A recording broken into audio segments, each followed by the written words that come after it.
Hey friends, Ali Romero here, your home warranty insider. In today's video, we are going to break down the key differences between real estate plans and direct to consumer plans and why your home buyer needs to end up with a real estate plan in their transaction and not walk away from the table and get it on their own as a consumer plan. Okay, so first is first, I'm going to break down or just list the four main key differences, and then I'll give examples of those four things. Okay, so number one, real estate plans have higher coverage limits. Number two, real estate plans cover seller deferred maintenance. Number three, real estate plans protect for unknown pre-existing issues. And number four, real estate plans do not have a waiting period to file claims. Okay, let's walk through those examples. Example number one for coverage limits being higher. Industry standard is usually between coverage up from $3,000 to $5,000. 5,000 being that high end and super good. Okay. So essentially a coverage limit, a coverage cap is just how much the home warranty company is willing to pay for that specific system or appliance, item. Okay. Simple. Number two, coverage for the seller deferred maintenance. Let's talk about a real scenario here. This is about the furnace. Okay.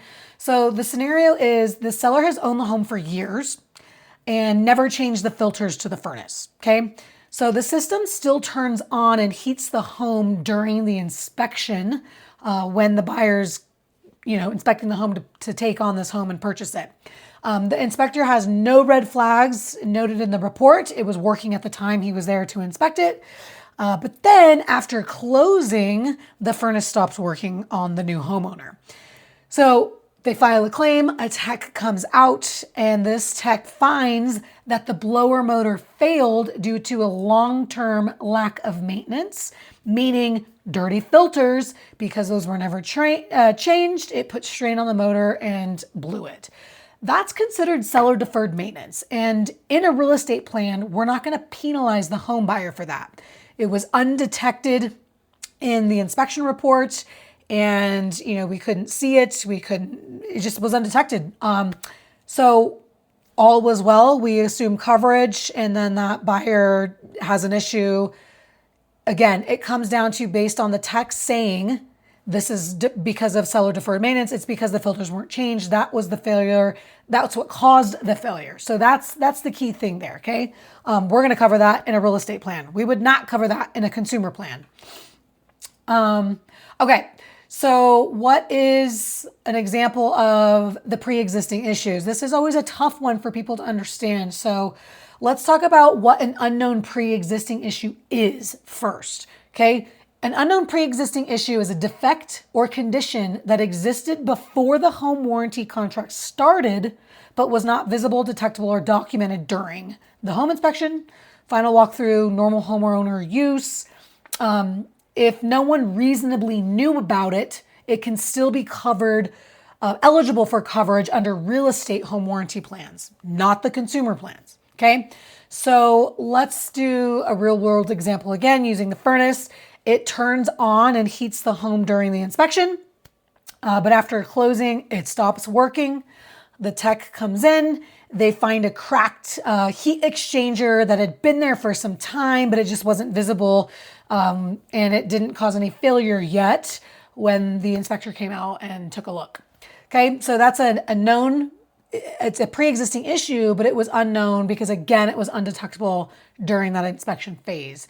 We're not going to penalize the new home buyer because had it been detected, it would have become a known issue and required to be fixed before closing, and so on and so forth.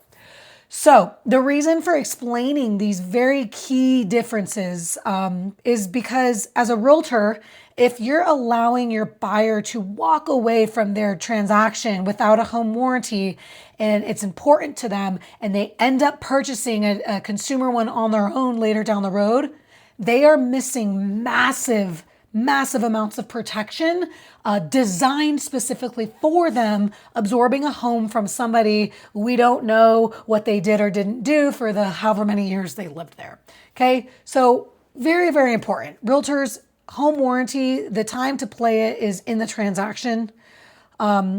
With our company, I can't speak for everybody's, but if a transaction closes, we have a 30-day window where a homeowner, a realtor that bought that property, they could actually still get a real estate plan with us. Outside of that 30-day window is going to put them into the consumer plan pool, and they will lose out on that coverage.